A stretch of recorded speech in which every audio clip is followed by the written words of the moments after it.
You guys know I've been all around the world, and in a bunch of places they claim that their part of the world is the Garden of Eden. But I sincerely believe that if the Garden of Eden is anywhere, it's at the Ngorongoro crater in Tanzania, where I am right now. So some of you will recall, I was here in 2018. At that time, the weather was different. So right now you see, these are the clouds. These are actual clouds.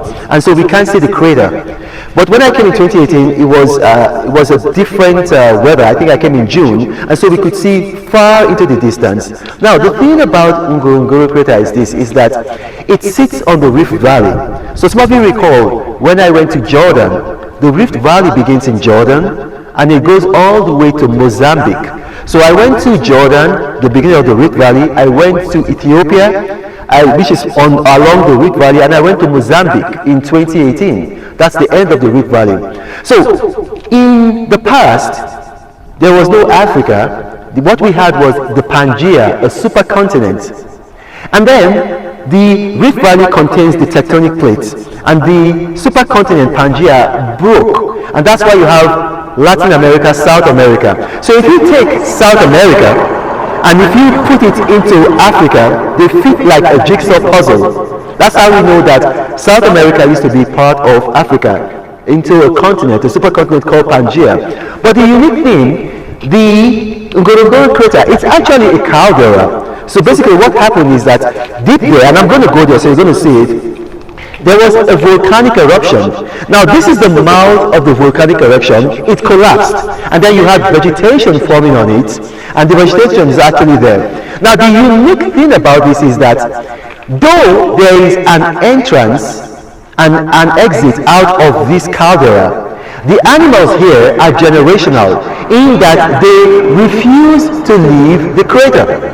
So we have about 5 prides of lions here, about 100 lions. There are actually about 30,000 mammals here. So you got zebras, you got water bugs, wild bees, you got rhinos, especially the black rhino, which are quite rare, and all kinds of animals. You got elephants here. I think the largest elephants in the whole world, which are the largest elephants, you're going to find them here. But they refuse to live here. And that tells you something, because you know animals have a sense that we don't have. But another thing there is that on the Olduvai Gorge, which is not quite far, I can actually walk there from here, you have some of the oldest human fossils ever found. They are about 2 million years old. The only ones that are probably older, not probably, they're definitely older, is Lucy in Ethiopia. And some of you remember when I went to the site where Lucy was found. So I believe that right here is where man began, the cradle of civilization. So I'm going to go down, and hopefully it's going to be clearer, and you're going to see it. This is Ronald Mokri at the Ngorongoro crater, Tanzania. Thank you for watching, and may God bless you.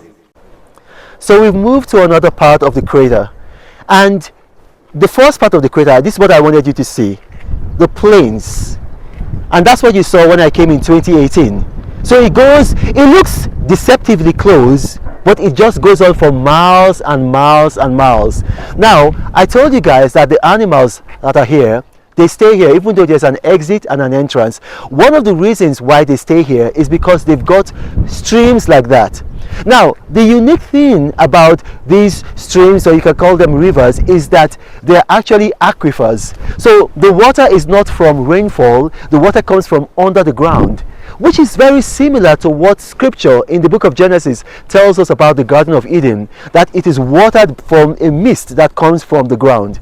Now, we're going to go deeper, we're going to see the lions, and we're going to see the black rhinos. Until then, Ronald Mokri signing out. Thank you for watching.